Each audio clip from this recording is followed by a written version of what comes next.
तमस्तु सह वीर्यं करवावहै तेजस्विनावधीतमस्तु मा विद्विषावहै। ओम शांति शांति शांति। नमस्ते। नमस्ते। वो कल का वीडियो सुने, मौका मिला सुनने जी का? सुना और जी, थोड़ा पूरा तो नहीं सुन पाया। हाँ जी, तो आपने ये कहा था कल पर देखे आना जो जात वेद शब्द। तो जातवेद से तो वहां तक आए नहीं ना। अभी जो जी जी अघमर्षण हुआ है उसके विषय में जी जातवेद से जी तो आज मनसा परिक्रमा के बाद जब आएगा, हाँ ठीक है, उसमें भी आप जो आपने जो देख के आए वो बोलिए। जी, मैं निरुक्त में देखा हूँ, निरुक्त में है वो। जी, वहाँ लिखा इस प्रकार है, जातवेदाः कस्मात्, तो जातानि वेद जातानि वा एनं विदुः जाते जाते विद्यते इति वा जातवित्तो वा जातधनः जातविद्यो वा जातप्रज्ञानः। तो यहाँ पर जो है जाते जाते विद्यते इति, ये आया था प्रश्न वहाँ पर। यहाँ ये कहना चाहते हैं जाते जाते विद्यते, जी, तो उसका क्या अर्थ हुआ?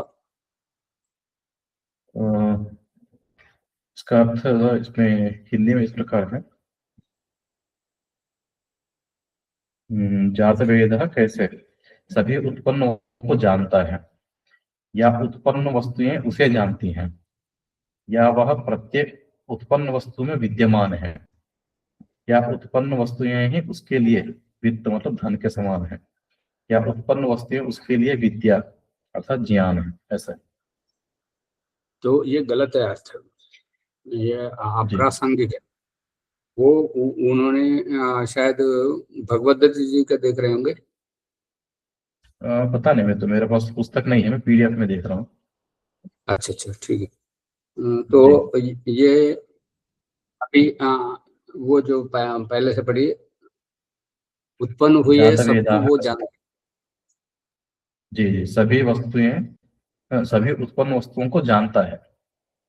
हाँ तो ये इसको इसको छोड़िए, वो जी जाने ना जाने उससे हमारा क्या फर्क जी, पड़ेगा? हमारा प्रासंगिक तो नहीं है ना, वो नहीं नहीं, जानते हैं नहीं जानते। हाँ तो उसका अगला जी, पढ़िए। शायद ये है उत्पन्न वस्तुएं उसे जानती हैं। अब तो वस्तु में कैसे जानेंगे, वो जड़ है, हम्म, तो इसलिए उसे तो नहीं जान अप्रासंगिक सकते। है ये प्रसंग। जी, हाँ जी, और आगे, उससे आगे पढ़िए। वह प्रत्येक उत्पन्न वस्तु में विद्यमान है, वह प्रत्येक वस्तु में प्रत्येक उत्पन्न वस्तु में विद्यमान है। अभी हमारा विषय ईश्वर की ये विद्यमानता अविद्यमानता का प्रश्न ही नहीं है, उसको जानना नहीं है, जी, हम्म, इसलिए ये अप्रासंगिक है।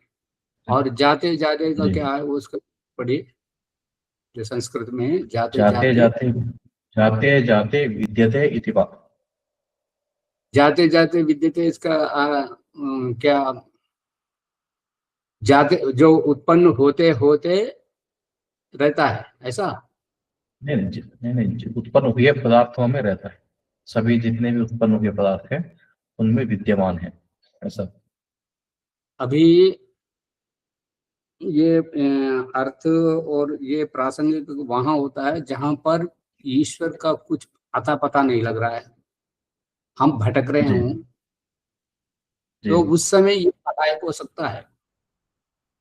जी उस समय ये सहायक हो सकता है, अन्यथा इसकी कोई आवश्यकता नहीं। जी हम हम ना भटके हैं ना ईश्वर से अनजान है, जी, तो इसलिए इसकी कोई आवश्यकता नहीं है। चलो हम्म। हम अकमर्शन में तो कोई इसमें संदेह नहीं है ना।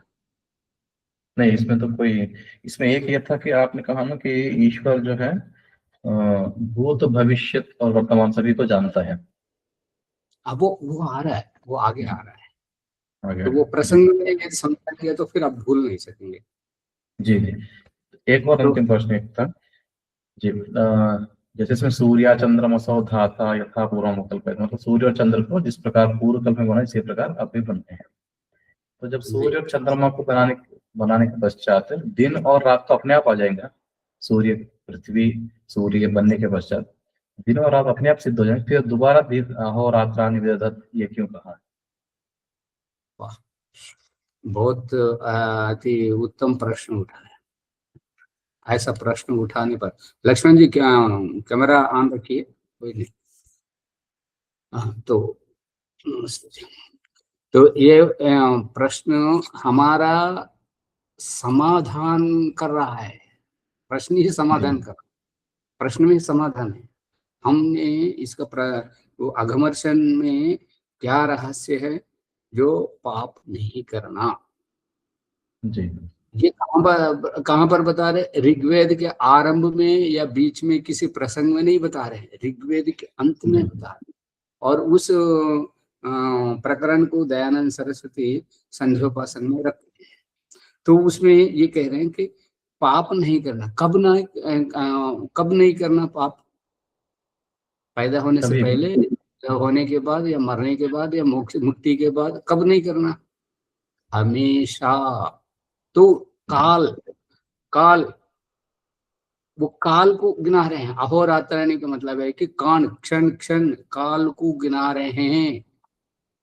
क्षण क्षण, और क्षण क्षण एक मिनट बनता, और मिनट में एक घंटा, हाँ, एक घंटा बनता, और घंटा घंटा मिल करके एक दिन बनता है। और दिन दिन मिल के हफ्ता, हफ्ते हफ्ते मिल के एक पक्ष है, दो पक्ष मिल करके एक मास है, दो मास मिलकर एक ऋतु, और दो दो ढाई ऋतु मिल करके, तीन ऋतु मिल करके एक अयन, एक दो अयन मिल करके एक संवत्सर। संवत्सर शब्द है ना उसमें। जी संवत्सर। हाँ, तो फिर वो इस प्रकार का वो काल गणना गिना रहे हैं। यहाँ जी पर पूरा इस काल गणना में पूरा ज्योतिष शास्त्र, सूर्य सिद्धांत विकसित हुआ है। तो इसलिए आप हमने इसका विस्तृत वर्णन ज्योतिष सूर्य सिद्धांत के अनुसार ज्योतिष चंद्रिका नाम से एक छोटी सी पुस्तक लिखी है, वो अभी छपी नहीं, वो पूरा तैयार है। तो उसमें आप जो भी है जान सकते हैं, उसको कोई ये नहीं। ठीक है, फिर आगे बढ़े। हाँ जी तो आज का प्रकरण है मनसा परिक्रमा। तो जैसे आपने पीडीएफ डाउनलोड किया हुआ है, जी। कौन सा पीडीएफ? अभी जो निरुक्त का बता रहे थे। हाँ जी वो है, निरुक्त का तो है मेरे पास हाँ, तो पीडीएफ। उस प्रकार का पंचम यज्ञ विधि का भी कर लीजिए, जो सामने रहेगा। जी तो दक्षिण सरस्वती अर्थ पंचम यज्ञ विधि पंच में निकले कह रहे ना। जी पंचमहायज्ञ विधि है, पुस्तक है मेरे पास। तो जब पुस्तक है, रामलाल कपूर जी ट्रस्टी के। और ये दयानंद लघु ग्रंथ संग्रह करके वैदिक प्रकाशन, आर्य वैदिक, प्रतिनिधि सभा दिल्ली।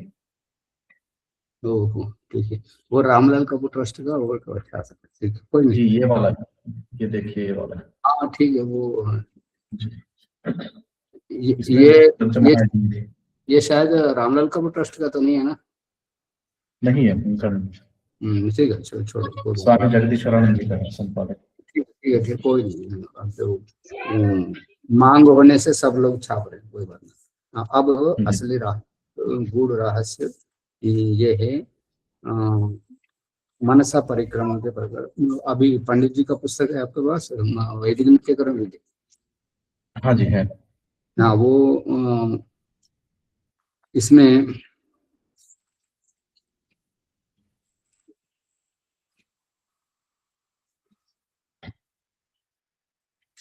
इति मन शुद्धि नाम द्वितीय प्रकरण है। इसमें मन की शुद्धि कहाँ हुई? कि मन शुद्धि, मन को, मतलब अघमर्षण, हाँ अघमर्षण बताया ना। हाँ हाँ, ठीक है। आगमर्षण के जी बाद वो अंत में क्या लिखा? पांचवा, 39वें प्रश्न। पांचवा जी। अघमर्षण के पश्चात शन्नो देवी मंत्र से 3 आचमन करने चाहिए। नहीं, किसमें देख रहे हैं आप? युधिष्ठिर जी का पुस्तक है ना, वैदिक नित्य कर्म विधि। 39 है, 39वें हाँ जी, पृष्ठ के अंत में वही वही लिखा। 39वें पृष्ठ पर इति मन शुद्धि नाम से अंत में, प्रकरण। हाँ, वो इति मन शुद्धि, मन शुद्धि कहाँ हुई? मनः तो शुद्धि।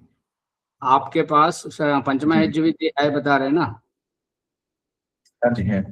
हाँ, पंचमा यज्ञ विधि की वो निकालिए, उसमें आगमर्शन के बाद क्या लिखा है? ऐसा निश्चित जान के ईश्वर से भय करके सब मनुष्यों को उचित है कि मन, कर्म और वचन से पाप कर्मों को कभी न करें। इसी का नाम अगमर्शन। ईश्वर सबके अंतःकरण के कर्मों को देख रहा है, इससे पाप कर्मों का आचरण मनुष्य लोग सर्वथा छोड़ देंगे। उस पर फिर शरणोदेवी तो पुनराचमित। अभी पंचमा यज्ञ विधि में वो उसी आगमर्शन से आगे शन्नो देवी रीति पुनराचमेत, जी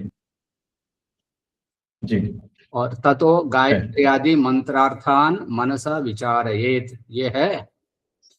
जी है। हाँ, तो पुनः परमेश्वरेणैव सूर्यादिकं सकलं जगत् रचितमिति परमार्थ स्वरूपं जी ब्रह्म चिन्तयित्वा परं ब्रह्म प्रार्थयेत। मिला? हाँ जी, मिला। हाँ जी हाँ, तो यहाँ पर ये रहस्य है कि दयानंद से पहले इस मन को सर्वे सर्वा मान रहे थे, जैनियों का और बौद्धों का, और सब अद्वैतवादी और शंकराचार्य और जितने पौराणिक आदि सब इसको मान रहे थे। तो दयानंद सरस्वती आकर के क्या किया? दयानंद सरस्वती आकर के मन को जड़ सिद्ध किया। मन को जड़ सिद्ध करके वो मन के मन को एक प्रकार का परमात्मा मान रहे थे। तो इसलिए सब मन के पीछे लगे हुए ये विपस्सना वाले हैं। विपस्सना का किए हैं क्या कोर्स कभी? नहीं। वो विपस्सना वाले वो ये बताते हैं, बौद्धों का है।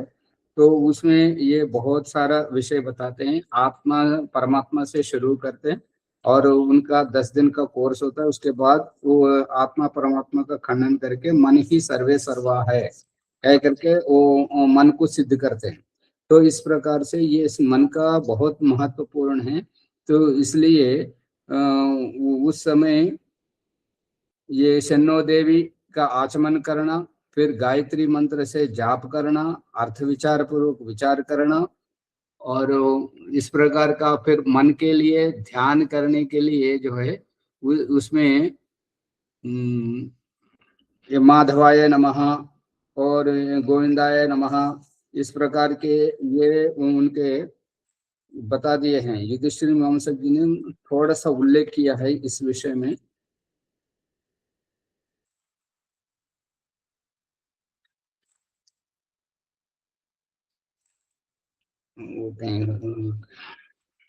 इसके उपोद्घात पढ़े थे क्या आप?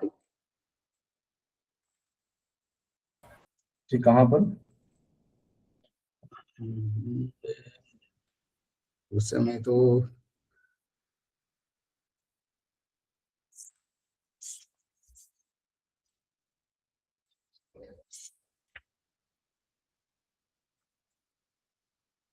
ये उपोद्घात 9वें पृष्ठ पे नीचे लिखा है।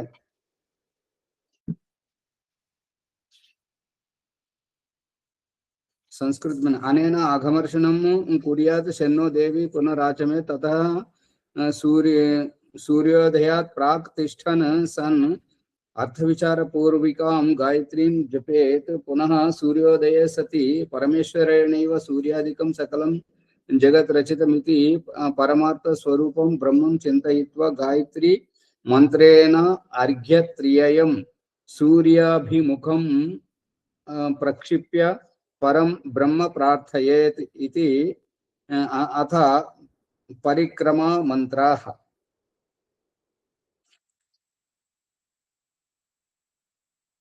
ये कहाँ पर है ये? मिला ये 9वें पृष्ठ पे उपोद्घात। वही 9वां पृष्ठ कौन से पुस्तक में? वो जो वैदिक नित्य कर्म विधि युधिष्ठिर मीमांसक जी का। अच्छा अच्छा, हाँ मिला। मिला है ना। तो जी जी। यहाँ यहाँ पर ये मनसा परिक्रमा के बाद यहाँ पर बहुत इनका पौराणिकों का है, मन के प्रति बहुत ज्यादा ये किया हुआ है। मन को एक प्रकार का आत्मा है या भगवान है। ब्रह्मं प्रार्थयित्वा, हम्म ब्रह्म प्रार्थयेत सूर्याभिमुखम अर्घ्यम गायत्री मंत्रेण अर्घ्यत्रयं सूर्याभिमुखं प्रक्षिप्य परम ब्रह्म प्रार्थयेत अथ परिक्रमा मंत्राः। परिक्रमा मंत्र, वो परिक्रमा मंत्र में दिए हैं। यहाँ पर निकाल दिए इस संस्करण में, पहले थे वो पूर्व के संस्करण मेरे पास था। वो मैं जब शोध कर रहा था उसमें मेरे को मिला था। माधवाय नमः, गोविंदाय नमः, वासुदेवाय नमः, इस प्रकार के 8 मंत्र है।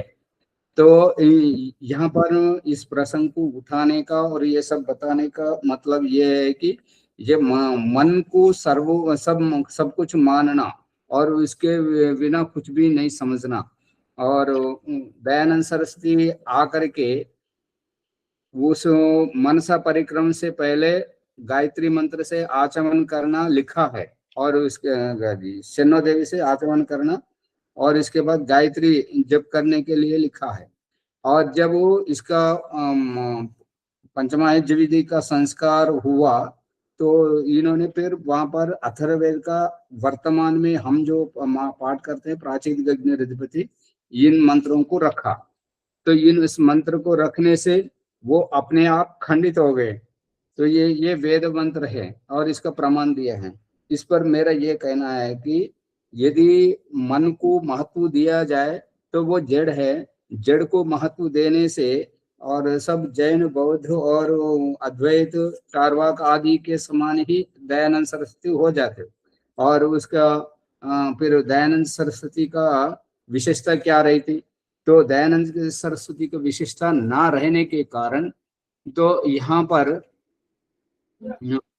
आर्य समाज की गरिमा ही मिट जाती। तो इसलिए दयानंद सरस्वती अथर्ववेद के मंत्र प्रमाण सहित रख करके उसकी जो व्याख्या की है, तो इससे उनका सबका सब वो उसका खंडन हुआ। खंडन हो जाने से क्या हुआ, तो फिर वो अपने वैदिक वेद मंत्र की प्रामाणिकता हुई और आर्य समाज का वर्चस्व चमका। तो इसलिए ये पौराणिक जैन बौद्धों का एक साथ खंडन कर दिया गया, क्योंकि मन के पीछे नहीं पड़ना, हम आत्मा के पीछे पड़ना। अभी प्रभाकर जी जो निरुक्त का उदाहरण ला करके जो समझा रहे थे, उसमें जाते जाते एक कहावत भी है ना, जाते जाते तत्वबोध। जी सुने हैं कि नहीं? जी जी हाँ, सुनो। ये जाते जाते नहीं, वादे वादे तत्वबोध। वादे वादे, हाँ हाँ, वादे। वाद करते रहो तो तत्व का बोध हो ही जाता है। तो इस प्रकार से ये दयानंद सरस्वती ये मन के विषय में असली है। मन, तू डरना नहीं, तेरे सामने वो ईश्वर है।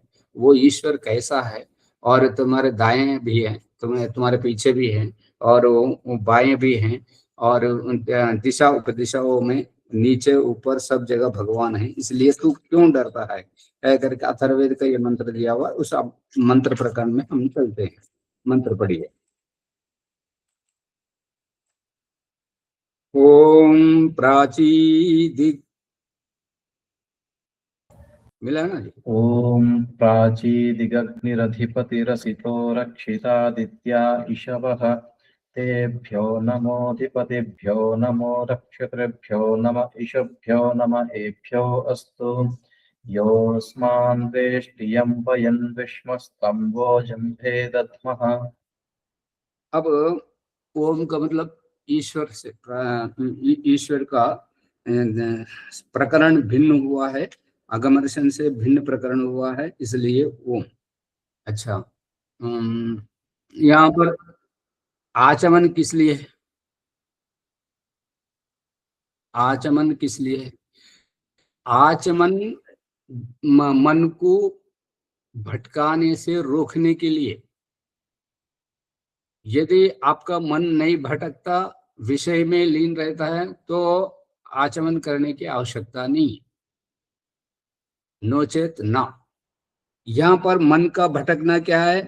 पाप से और काल विज्ञान से हमारे शरीर में उम्र कैसा आ जाता है और हमारे शरीर के उम्र कैसा बढ़ता जा रहा है, तो उसको काल विज्ञान को जानने के बाद फिर उस काल विज्ञान से इस मन तक आना है, इसलिए आचमन है, ठंडे दिमाग से विचार करना है। यदि ठंडा दिमाग नहीं है, केवल मंत्र पाठ करते जाना है, तो आपको पानी ही पीते रहो जीवन भर, उससे कुछ नहीं होने का। तो यहाँ पर आचमन का उद्देश्य है कि शांत मन से इस मनसा परिक्रमा पर विचार करना। अब करते हैं। प्राची प्राची प्राची प्राची, प्रा मतलब प्रकृष्ट रूप से, प्राची मतलब पूर्व दिशा, सामने की दिशा जी। सामने की दिशा, पूर्व दिशा में। दिक, दिक माने दिशा। अग्नि, अग्नि पूर्व दिशा में अग्नि कहाँ रहती है?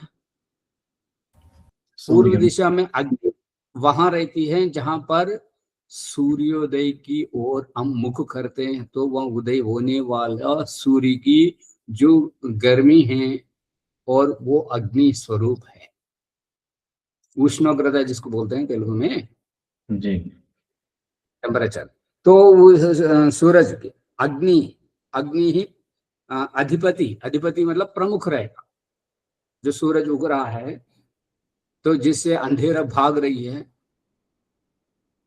तो अंधेरा भाग रही है मतलब यहाँ एक कहावत है कि भाई अंधेरे को बहुत डर लगा था, तो भाई भाग भाग करके परमात्मा से शिकायत करने लगा, ये सूरज मेरे पीछे पड़ा हुआ, मेरे को कहीं टिकने नहीं दे रहा, मेरे को मैं कहाँ रहूं।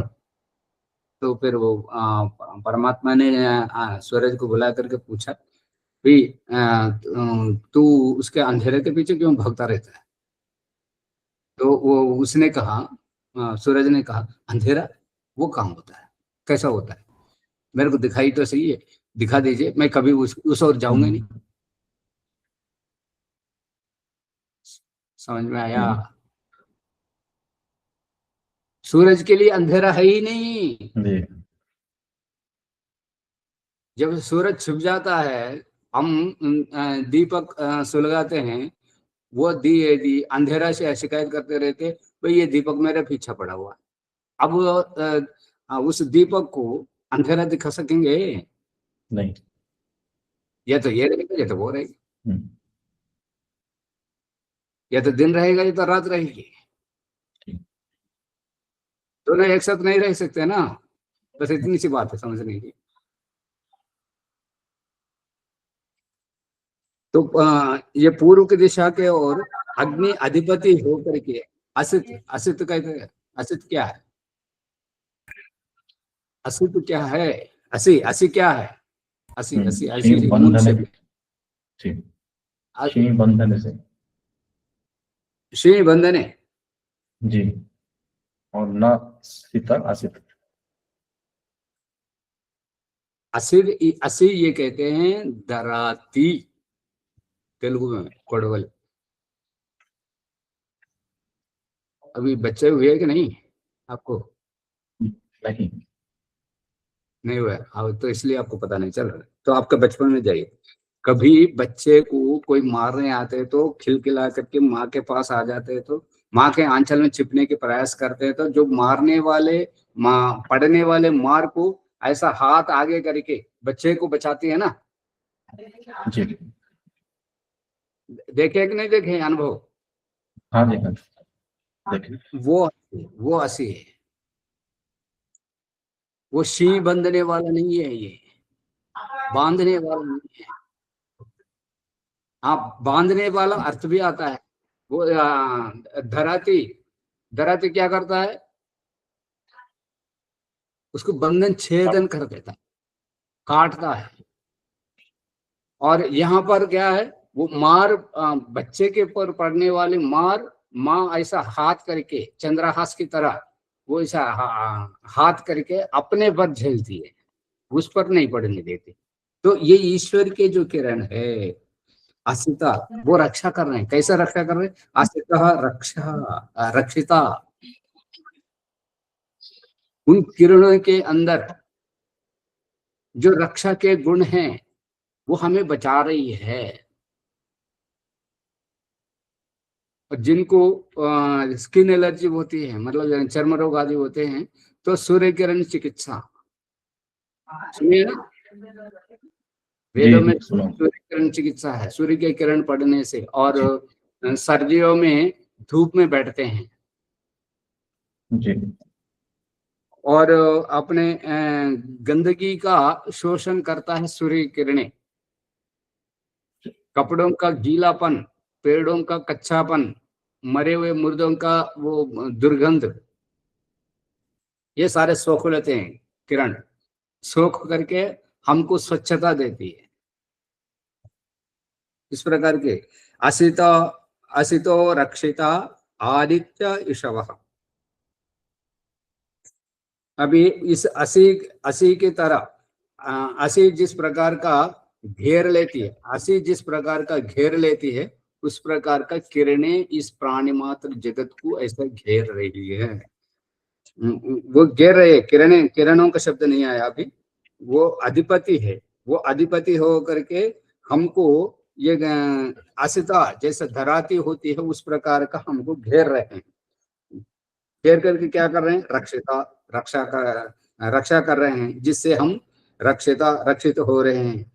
वो किन की है? वो धराती की कृपा, वो किसकी है? ये आदित्य, आदित्य मतलब है कि सूरज। आदित्य का अर्थ है वो कभी ना उदय होता ना हस्त होता, वो हमेशा प्रकाशित रहता है। आसमंता दीप्यते इति आदित्य। और दूसरी बात अदिति अन्मन्यसा, ये शब्द बताता है कि अदिति का पुत्र है, अदितेरपत्यम आदित्य। समझ रहे हैं प्रवर्तक? आदित्य, हाँ अदिति जी का हाँ जो जी। पुत्र है वो आदित्य है। वो हम्म, अदिति का पुत्र क्या है? उदय होता हुआ, उदय होता हुआ ये धरती और आसमान को चीर करके, धरती और आसमान को चीर करके जो सूरज का उदय होता है, ये प्रकृति उसको जन्म जन्म रही है। तो प्रकृति को ऐसे चीर करके, ये नीचे धरती है, ऊपर आसमान है, इन दोनों के बीच में से वो जो सूरज का उदय हो रहा है, उदय होना हो रहा है, तो इसलिए प्रकृति उसको जन्मा रही है। तो इसलिए अदिति, प्रकृति अदिति है और उसका पुत्र आदित्य है। और उस आदित्य के ईशव किरण है। वो किरण हमको कैसे कर रहे हैं? असिता दराती की तरह, दराती पड़ोली, दराती की तरह हमें घेर करके रक्षा कर रही है, जिससे हम रक्षित हो रहे हैं। ठीक है। जी तेभ्य, तेभ्य केभ्य, तेभ्य मतलब उन, तो उनसे, उनसे किनसे? ईशव, ईशव जी बहुवचन है। ईशव के लिए तेभ्य, ईशवा के लिए नहीं है, ईशवा के लिए नहीं है। जो हमको अंधकार भगाने के लिए जो प्रकाश दे रहे किरण, और जो हमारे चारों ओर गंदगी है, हमारे स्वास्थ्य के लिए जो है, उनको सबका ये इसको गर्मी को क्या कहते हैं, उष्णोग्रता को क्या बोलेंगे हिंदी में? गर्मी तो चिलचिलाती उष्णता, धूप, वो उष्णोग्रता वो सब तेलुगु शब्द है, तो हिंदी में क्या तापमान, कहेंगे? हाँ, तापमान। तापमान। तापमान से, वो तापमान। तापमान है। हाँ, तापमान से और किरणों के जो अंदर जो चिकित्सा के गुण हैं वो हमारे चर्म रोग आदि के लिए या सर्दी को भगाने के लिए वो आकर के इतने प्रकार के जो गुण हैं, ईश्वर ने इतने गुणों को उसके किरणों के माध्यम से हम तक इसका आच्छादित करके हमारी रक्षा जो कर रहे हैं, उन गुणों के लिए, किरणों के लिए नहीं। किरणों के लिए क्या, वो तो जड़ है। उस जड़ किरणों में इतने ईश्वर के गुण आकर के हमारी रक्षा कर रहे हैं, हमें पालन कर रहे हैं, पोषण कर रहे हैं। तो उन उन गुणों के लिए तेभ्यः है। पकड़े कि नहीं पकड़े? जी हाँ जी। हाँ, तो तेभ्यो नमः, उनके उन गुणों के लिए नमस्कार है। ईश्वर के लिए नहीं, ईश्वर के लिए हमारे को लेना देना नहीं। ईश्वर के अंदर जिस जो दया भाव हमारी रक्षा कर रही है, जो प्रेम भाव, जो स्वामित्व भाव, जो वैद्य के गुण इतने सारे हैं, उनके लिए हमारे नमस्कार है। जो हमारे लिए उपकार कर रहे हैं, उन गुणों को हम नमस्कार। अधिपतिभ्यो, जो जिम्मेदारी से, जो हमारा उत्तरदायित्व लिए हैं, हमारा उत्तरदायित्व उन्होंने लिया है, तो उस जिम्मेदारी पना के लिए, उस स्वामित्व के लिए वो अधिपतिभ्यो नमः, उसके लिए नमस्कार है। रक्षितृभ्यो, जो हमारी रक्षा कर रहे हैं, जिस जिस विषय में, जिन विषयों में हमने पहचाना और जिन विषयों में अब हमारी पहुंच नहीं, हमारी पहुंच ही नहीं है, अब तक हम जान ही नहीं सके, उनके लिए भी, जिनको हमने जाना उनको भी,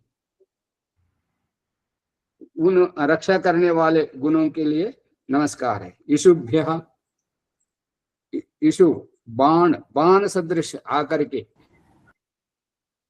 बाण जो कभी छूटते नहीं, बाण का यहाँ पर इसलिए वर्णन किया हुआ है कि जो कभी छूटते नहीं, इसलिए ईश्वर जो अंधाधुंध काम नहीं करता, अंधाधुंध अज्ञान और बेकार के काम नहीं करता।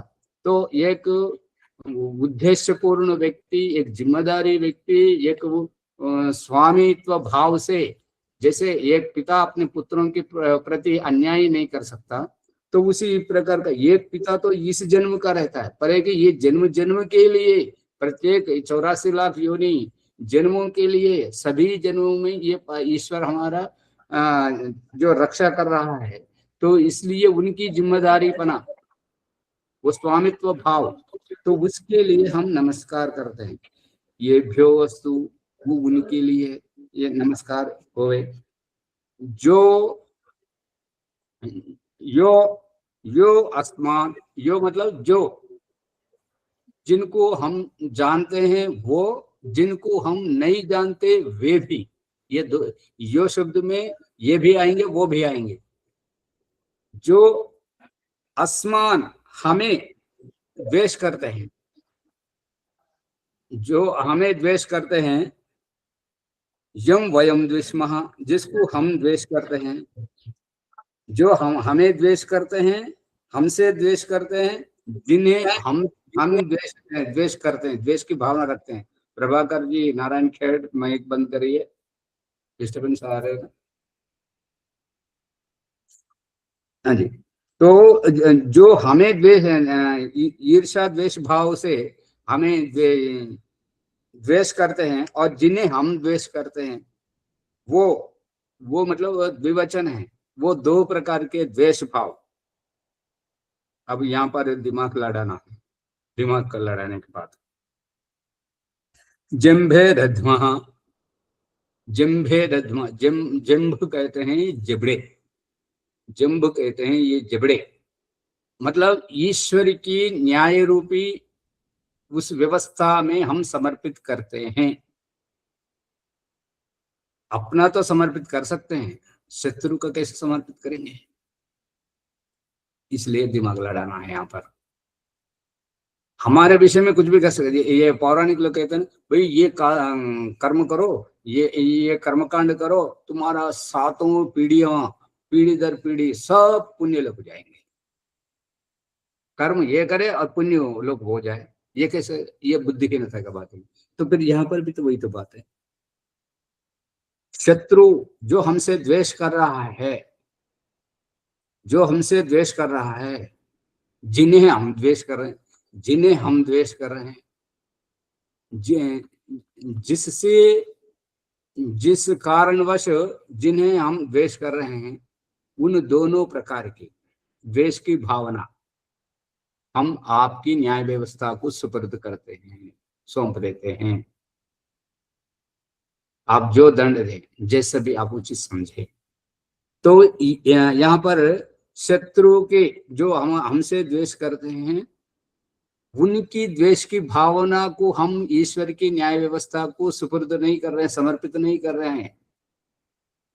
जी, उस द्वेष करने की जो व्यवहार हम में जो है, हमारे अंदर जो व्यवहार है, जिस व्यवहार को देख करके वे हमसे द्वेष कर रहे हैं, उस दुष्ट व्यवहार को, आई बात पकड़ में आई बात?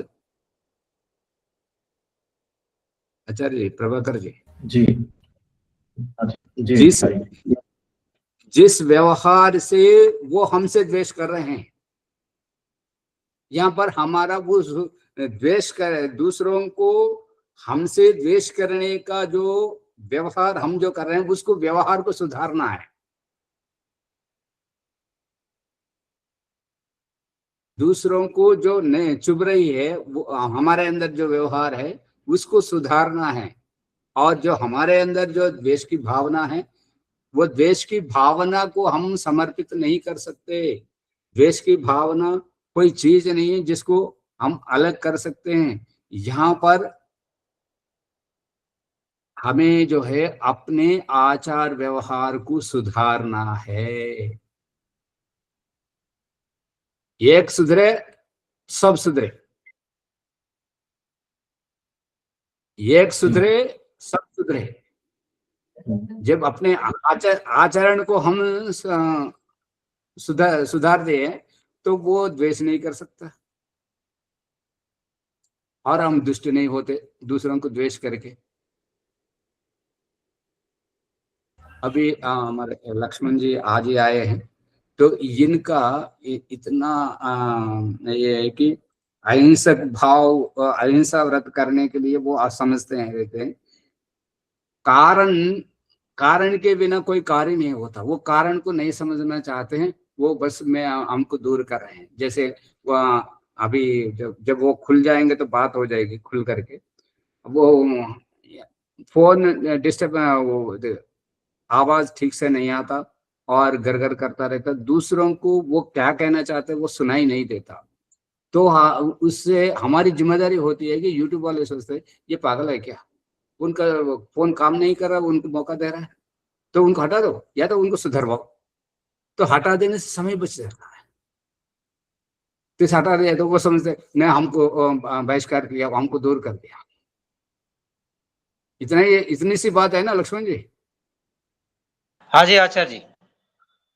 तो यहाँ पर जो हमसे द्वेष कर रहे हैं, जो हमसे द्वेष कर रहे हैं, उसकी द्वेष की भावना सारे पंडित, सारे विद्वान आचार्य लोग व्याख्या करते हैं। उनकी द्वेष की भावना, जो हम जिनसे द्वेष करते हैं, हमारे अंदर की द्वेष की भावना, ये दो प्रकार की द्वेष की भावना को हे प्रभु आपकी न्याय की सुपुर्द करते हैं, समर्पण करते हैं। क्या कर सकेंगे? हाँ जी नहीं, आचार्य जी बोलिए। नहीं कर सकते ना? नहीं कर सकते जी। हाँ, इसलिए यहाँ दोनों प्रकार के, इसमें क्या है कि हम जिस व्यवहार को करते हैं वो उनको चुभ रहा है, इसलिए वो अपनी, वो सहन नहीं कर पा रहे हैं, इसलिए द्वेष कर रहे हैं। वो हमारा व्यवहार है, पहला हमारा व्यवहार है दुष्ट व्यवहार है। ये दुष्ट व्यवहार एक कर रहे हैं, दूसरा उनसे हम द्वेष कर रहे हैं, दो हो रहे हैं। तो इसलिए एक व्यवहार को सुधारो, एक सुधरे सब सुधरे। बस इतनी सी बात समझने की। जी, द्वेष से तात्पर्य अप्रीति है या द्वेष का थोड़ा सा विस्तार कीजिए। नहीं, यो असमान द्वेष्टि का अर्थ करिए, जो हमसे जो द्वेष हम, करता है। हाँ, हाँ, तो उसका आगे बढ़िए, आगे बढ़िए। और जो हम हमसे जिससे द्वेष द्वेष करते करते हैं। जी, हैं, हाँ ठीक है, आगे बढ़िए, आगे बढ़िए। उसके बाद हम जिससे द्वेष करते हैं। हाँ, जी, तो उस द्वेष तो भावना को आपके न्याय में रखें।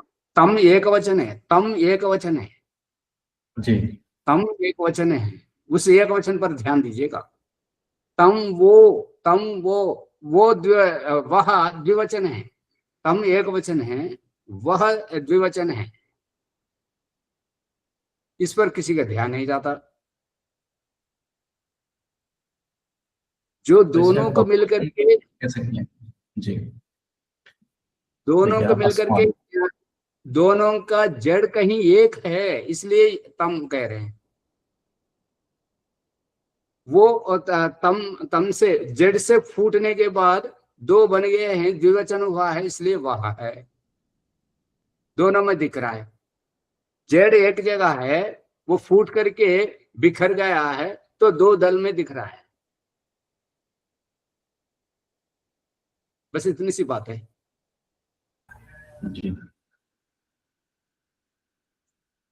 जम्बे दध्मः बहुवचन है, ये दध्मः बहुवचन है, दधे होना चाहिए, दधे होना चाहिए। दध्मः क्या मतलब? अब यहाँ पर तम एक वचन है, वह द्विवचन है, दध्मः में बहुवचन है, तो कर्म एक है, तो कर्ता एक है, तो क्रियावचन भी तो एक होना चाहिए।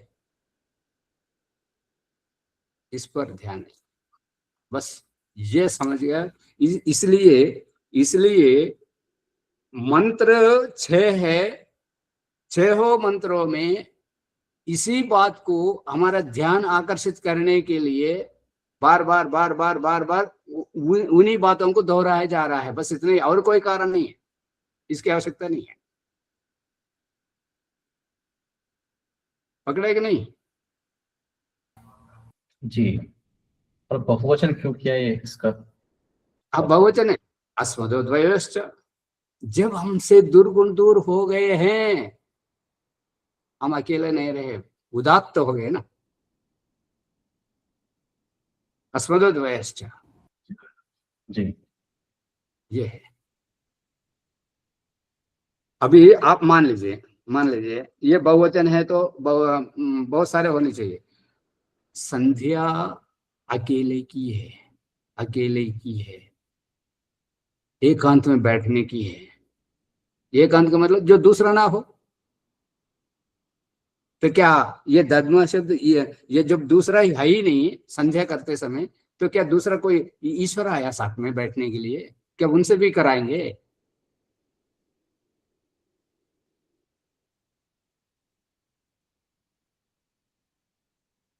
हाँ जी, उजला, जी, उजाला आ रहा है? जी, दिमाग का अंधेरा छट जाना और ज्ञान का उजाला फैल।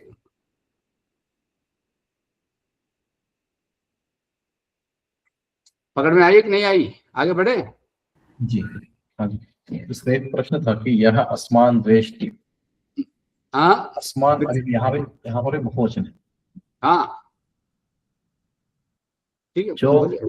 द्वेष करने वाला तो अकेला है, हम्म, और असमान होता हमको। जब हम्म। उल्टा होना चाहिए कि वे सब मुझसे द्वेष करते हैं, ऐसा इस प्रकार से होना चाहिए। यह एक वचन में और असमान बहुवचन में।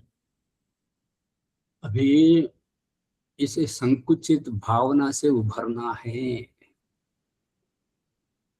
यो अस्मान द्वेष्टि, यो एक वचन है और बहुवचन भी है।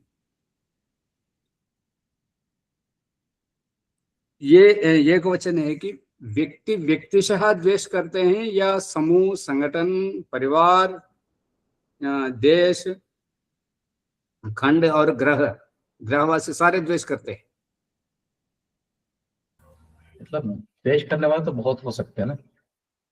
वो नहीं तो अभी हम थोड़ा गालियां देंगे किसी को। हाँ शुरू करिए, मैं भी गाली देता हूँ, आप भी गाली दीजिए किसी को। तो मेरा दिमाग आपका दिमाग एक ही है क्या? मेरी सोच आपकी सोच एक ही है क्या? नहीं। बिल्कुल अलग है ना। तो द्वेष करने में तो अंतर हुआ, दिमाग अलग है, सोच अलग है, विचार अलग है, तो फिर गाली देने का सामर्थ्य भी अलग अलग होगा। बस इतना ही से समझना। जी तो व्यक्तिशः जितने भी कर रहे हों, जो कर रहे हों, जितने कर रहे हो, जो कर रहे हो, उससे क्या हमारी तरफ तो देश की भावना आ रही है ना। दयानंद के जीवन चरित्र में जाइए, जीवन चरित्र में यह होता है कि स्वामी जी को एक पंडे पुजारी क्या है कि कुछ लोगों को रख करके भाई इन्हें गाली देना, स्वामी जी को तुम्हें इतना पैसा दूंगा, और वो बैठ करके केवल गालियां गाली देता रहा। और कुछ दिन के बाद एक और आया, वो क्या कर रहे, तो स्वामी जी कैसे गाली देते, तो मैं मुझे भी कुछ आजीविका दे दो, वो तो मैं भी करूंगा। तो इस प्रकार के जो जितने भी गालियां देते रहे, स्वामी जी ने क्या किया उनके प्रति? जो भक्तजन उनके पास फल और मिठाइयां लाते थे, तो जो आए हुए में बंट जाने के बाद जो बच जाते थे, वो उन गाली देने वालों को वहां पर भिजवा करके उन्हें दिलवाते थे। ये पढ़े कि नहीं पढ़े? जी जी पढ़ा हूं। तो फिर उनका जो गाली देने वाले का मन जो है बदल गया। ये योस्मन द्वेष्टि यम वयम दुश्मन, हमें एक हमें एक हम सुधरे सब जग सुधरे, एक हम सुधरे सब जग सुधरे। इसलिए हम अपने आचार व्यवहार को सुधारना है।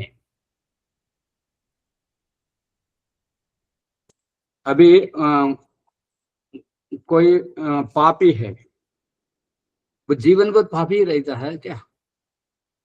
सुधर नहीं सकता, सुधर जाएगा ना। सुधर जाएगा जी। तो इसलिए यहाँ पर वो द्वेष करते रहे, तुम अच्छा व्यवहार करो उनके प्रति। दयानंद सरस्वती ये आचरणात्मक व्यवहार हमें दिखाया, वो गाली देते रहे, आप उन्हें वो 100 देते रहे, आप 1-2 गाली दो, वो 100 दे, आप एक गाली उन्हें दो, अंतर क्या रहा? आप भी तो आचार्य हो, आप भी स्वामी होकर के आप भी तो गाली दे रहे हो, जी तो उनमें आप में तो अंतर नहीं रहा ना फिर। इसलिए यहाँ पर ये व्यक्तिशः जितने भी लोग हो, दुनिया भर के सारे हो, जो द्वेष करते हो, और हम जिनसे द्वेष करते हैं, इन दोनों प्रकार के अज्ञान, इन दोनों प्रकार के द्वेष के मूल में जो है वो तम है, वो है अज्ञान। उसको सुधारो। आई बात समझ में? जी।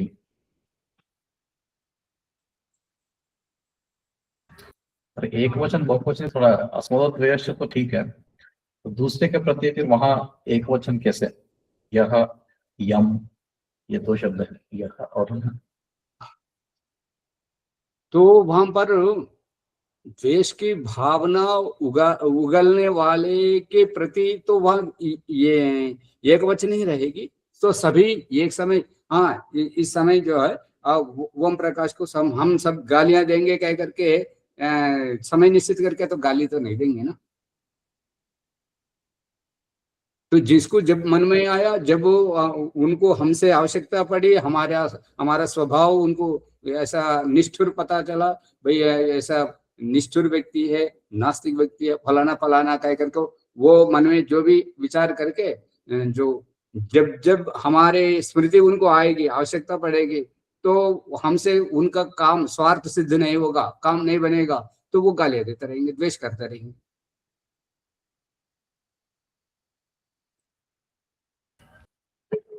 बस इतना समझ लीजिए, तो आगे आगे और खुल के आएगा।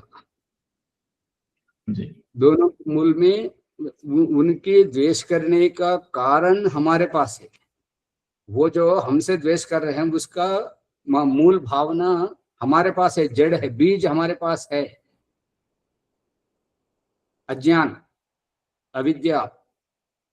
तो इसलिए इसके लिए मौन रहना और कम से कम बोलना, और आध्यात्मिक जगत में तो असल बिल्कुल बोलना ही नहीं, मौन रहना, कम से कम बोलो। सामने वाला ना समझ आए तो वो उनकी समझ उनके सुपुर्द, वो जाने। वो गलत समझते हैं तो उसके लिए हम सफाई देने नहीं जाना। बस वो उनके प्रति जब कभी हमें कुछ करने का मौका मिले तो सद्व्यवहार करें और अच्छा व्यवहार करें, और तब उनको पछतावा होगा, अरे इतने दिन तक तो हम तो ये समझ रहे थे ही नहीं, इतना बुरा समझ रहे थे, जैसे अभी लक्ष्मण को हुआ। तो 2 साल तक दूर रहे। अब ये नारायणखेड़ प्रभाकर जी फिर उनको खुल करके समझा दे, बात इतनी सी है, वहां पर आपका फोन की खराबी है, तो आपसे ये, हाँ लक्ष्मण जी सुनो, मेरी बात सुन रहे हैं कि नहीं, मैं सुनाई दे रहा है कि नहीं, तो लोगों को दिक्कत हो रही है, आप फोन को सुधारो। इतनी सारी बात बोलने की अपेक्षा आप हटाओ, फिर वो दोबारा आएगा तो सही आएगी थोड़ा। इतनी सी बात है। हाँ जी प्रभाकर जी, नारायणकर प्रभाकर जी, इतनी सी बात है और कुछ है? ओम आचार्य जी। हाँ, लक्ष्मण जी को आपने जो समझाया इतनी सी बात समझा दी या कुछ और समझा दी? उतने उतने समझा दी। लक्ष्मण जी समझ गए ना? हाँ जी, हाँ जी आचार्य महोदय। बस इतने हैं।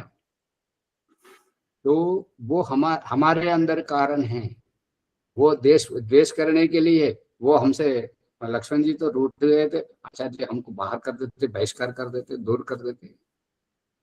तो वो आपसे क्या द्वेष है भैया, क्यों दूर करेंगे? कुछ कारण है अपने पास, यदि हम नहीं बताएंगे तो वो कैसे जान सकेंगे? तो मैंने प्रभाकर जी को समझा दिया, तो प्रभाकर जी ने लक्ष्मण जी को समझा दिया। वो बात अभी समझ गए होंगे, समझ गए लक्ष्मण जी? फिर वो रूठ जाएंगे।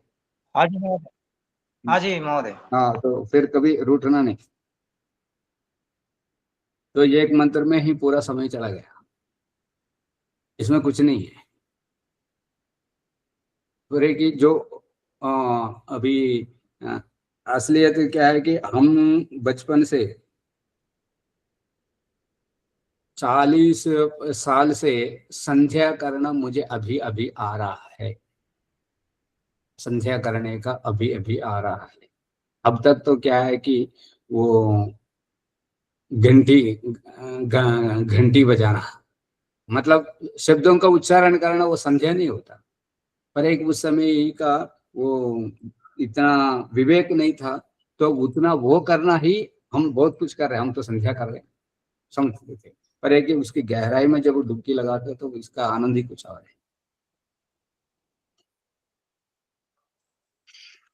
और मैं तो जितना जानता हूँ पूरा खोल के आपके सामने रख रहा हूँ। आप इसका शोध कार्य कर रहे हैं, पीएचडी कर रहे हैं बोले तो फिर आप ईमानदारी से करना, तो फिर दुनिया का, फिर आपका पीएचडी का तो कुछ और ही हो जाएगा, आप अंदाज नहीं लगा सकते। ठीक है जी, जी जी आप खुल करके ओम आचार्य जी यहाँ पे एक शंका है, जो अभी स्वामी जी ने वो फल बांट के जो गालियां दिए सो आदमी को जैसे सुधार दिया, लेकिन अपने व्यवहार में ये बोलते हैं वज्र को वज्र से ही काटना है। फिर स्वामी जी ऐसे फल दे के उनको सुधारने की क्या, इसका मतलब क्या है? पकड़ नहीं पाया। ओम आचार्य जी। हाँ जी आचार्य जी, समाधान दीजिए। प्रश्न समझ में आया? हाँ जी, हाँ जी। वहाँ एक श्लोक आता है, हाँ अक्रोधेन जयेत क्रोधम असाधुम साधुना जयेत। जो असाधु है उसको अपनी हाँ जी। साधुता से उसको जीतना चाहिए, असाधुम साधुना जयेत।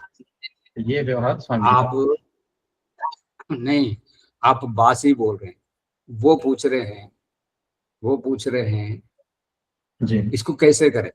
तो इसका क्यों? समाधान मैं जितना समझ सका हूं, उसका समाधान ये है कि वो योग्यता हम में नहीं है।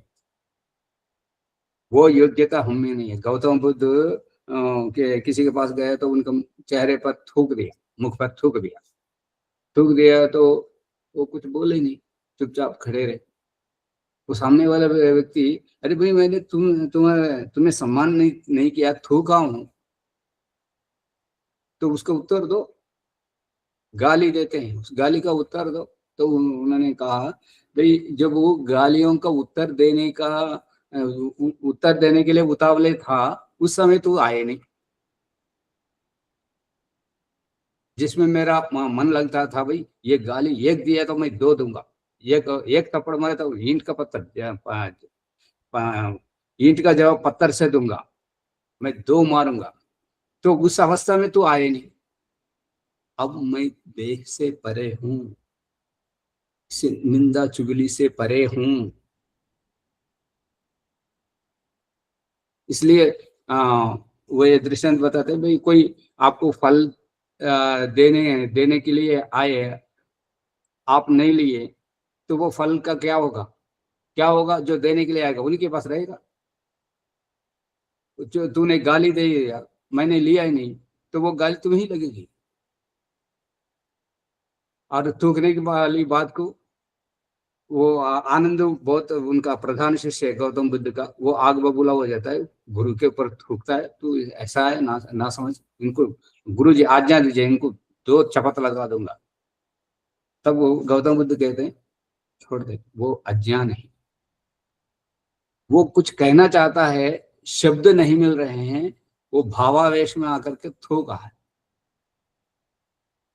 तो हम उनके प्रति जिस ईर्ष्या द्वेष से उन्होंने थूका है, और हम भी वो करें, उसे थप्पड़ लगाए या कुछ करे, हम दोबारा थूके, तो उनमें हम में अंतर क्या है? लक्ष्मण जी, दयानंद का एक और घटना बता दे तो आपका समाधान शायद समझ में आएगा। एक भरी सभा में एक पहलवान उठ करके, लठ था, इतनी मोटी लठ, लठ लेकर के खड़ा होकर, अरे बाबा, तू हमारी कुल देवता का खंडन करता है, देवी देवता का खंडन करता है, बता, मेरे को इतना गुस्सा आ रही है, इस लठ से तुझे मारना चाहता हूं, कहां मारूं? तो दयानंद ने कहा, यदि तू समझता है मैं क्या बोल रहा हूं और क्या बोलना चाहिए, और तू क्या समझ रहा है और क्या नहीं समझ पा रहा है, इतना विवेक तेरे अंदर है, तो मेरे से ये बुलवाने का ये मस्तिष्क है, इस खोपड़ी पर मार। कह करके उनकी योग की शक्ति, आंखों का तेज उन आंखों में डाल दिया। तो वो उनके आंख चौंधिया गए, वो पगला गया। पहलवान देख देख के लठ नीचे फेंक के उनके पांव पर गिर पड़ा। वो योग की शक्ति होती है। गालियों को सुन करके चुप रहना, ये गालियों को नहीं सहन कर सकते, नहीं सहन कर सकते, थूक को कहां से सहन करेंगे?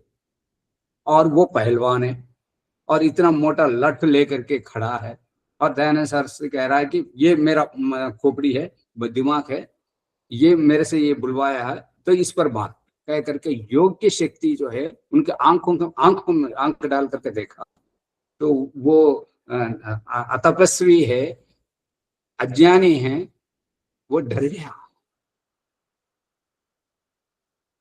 एक और घटना, जंगल में, हिमालय के उस पहाड़ियों में जा रहे थे। जाते समय बालू चिल्लाते हुए वो भागते हुए आ रहे थे। आते हुए बालू को देख करके स्वामी जी खड़े रहे, बिना डिगे, हिले जुले नहीं, तो उसके आंखों में आंख देख करके ऐसा हाथ उठा तो वो डर के भाग गया। एक और घटना, स्वामी जी गांव में भिक्षा के लिए किसी के यहाँ आ रहे थे, चौराहा था, तो सारे लोग झुंड को झुंड एकत्रित थे, कहीं से भी जगह नहीं मिल रही थी। तो किसी ने कहा, बाबा रास्ता बंद है, तू किसी और रास्ता नाप ले। क्या बात है? तो दो सांड जो है लड़ रहे हैं। अच्छा, तो वो दूसरा रास्ता हम समझते हैं कि इस रास्ता नहीं, दूसरी गली से जाओ या गांव के पीछे से जाओ, कुछ और है, वो रास्ता समझते हैं हम। पर दयानंद ने समझा सीधा मांगे। जो शत्रु के पर पूरा बल लगा करके जी जान से लड़ते रहते, उनको दूसरे का सुध बुध नहीं रहता। तो दयानंद सरस्वती आ गए, उन दो सांडों के बीच में दोनों का सिंग पकड़ करके ऐसा ऐसा बिखर, ये इधर गिरा वो उधर गिरा, और उनके तेज को देखकर सांड डर के भागे। ये योग की महिमा, ये शब्दों की नहीं, ये व्यक्ति की नहीं। सांड कहाँ, आदमी कहाँ। वो पहलवान और वो भालू, वो जंतु क्यों डरे, आदमी से क्यों डरे? वो दांत मुंह फाड़ करके ऐसा पंजे से हमला करने के लिए आया था, और दयानंद सरस्वती उसके ऊपर अपनी योग की शक्ति से देख करके जो है उनका हाथ ऐसा उठा दिया, तो फिर वो पीछे भाग गए भालू। ये योग की शक्ति, ये महिमा हमारे तपस्या की रहती है, ये योग्यता रहती है। ये योग्यता रहेगी तब जाकर के हम वो कर सकते हैं, केवल सहन करने से नहीं। अब लक्ष्मण का प्रश्न ये है कि हम चुप रहे तो वो और सता रहे, मतलब है कि वो सताने वाले के सामने चुप रहेंगे तो उनको मौका और मिलेगा, सेटे साटे समाचार है। तो अभी उन्होंने कहा ना भाई, वज्र को वज्र से ही काटना है, मतलब सेटे साटे समाचार है, धूर्तता को धूर्तता के साथ ही। हमारी बहन कहा करती थी, वो एक गाली तो हम दो देंगे तो फिर चुप रहेगा हमारे पास, अब इनसे नहीं लेना भाई, दो। तो ये वो भाषा समझते हैं, वो योग की महिमा। जिस दिन हम तब करके आएंगे तो वो वर्चस्विता, वो तेजस्विता हमारे मुख से दूसरों पर प्रभाव करेगी, हमारी वाणी और हमारा प्रभाव दूसरों पर जमेगा, तब जाकर के हम कुछ सहन कर सकते हैं। अभी उनको फोन को हटा दिया है तो भाई 2 साल तक पीछे रहे, भाई हम दूर रहे, क्यों मेरा फोन क्यों हटाया, मेरा अपराध क्या है, क्या क्या गलती हुई? वो पीछे मुड़ करके देखने की कोशिश नहीं की। जबकि ये बात ईश्वर स्तुति की प्रार्थना उपासना 8वें मंत्र के 3रे पाद में है, योध्यस्म जोहराण में। आपकी हर एक समस्या का समाधान समस्या के मूल में ही है। लक्ष्मण जी समझ रहे हैं कि नहीं? हाँ जी आचार्य महोदय, समझ रहा हूँ आचार्य। हाँ, समस्या कब आई, क्यों आई, कैसे आई, किस व्यक्ति के संपर्क में आया, कौन व्यक्ति हमारे पास आने से आया, किस व्यक्ति के पास जाने के बाद आया, कौन उस प्रकार के व्यवहार करने के लिए हमें मजबूर किया, कैसे व्यवहार करने पर प्रतिक्रिया हम पर तीक्ष्ण हुई, ये समस्या पीछे मुड़ करके देखना है। ठीक है, समय ज्यादा हुआ, अब इस कक्षा को यही विराम देते हैं। शांति पाठ बोलिए। धन्यवाद आचार्य महोदय। ओम द्यौः शान्तिरन्तरिक्षं शान्ति पृथिवी शान्तिरापः शान्तिरौषधयः शान्तिः वनस्पतयः शान्तिर्विश्वे देवाः शान्तिर्ब्रह्म शान्ति सर्वं शान्तिः शान्तिरेव शान्ति सामा शान्तिरेधि। ओम शान्तिः शान्तिः शान्तिः। सर्वेभ्यो नमः। ओम नमस्ते आचार्य महोदय। नमः सर्वेभ्यः। पाठ करते समय नमस्ते आचार्य। हाँ जी आचार्य जी, कैमरा जी, क्यों जी। बंद कर रहे हैं? शांत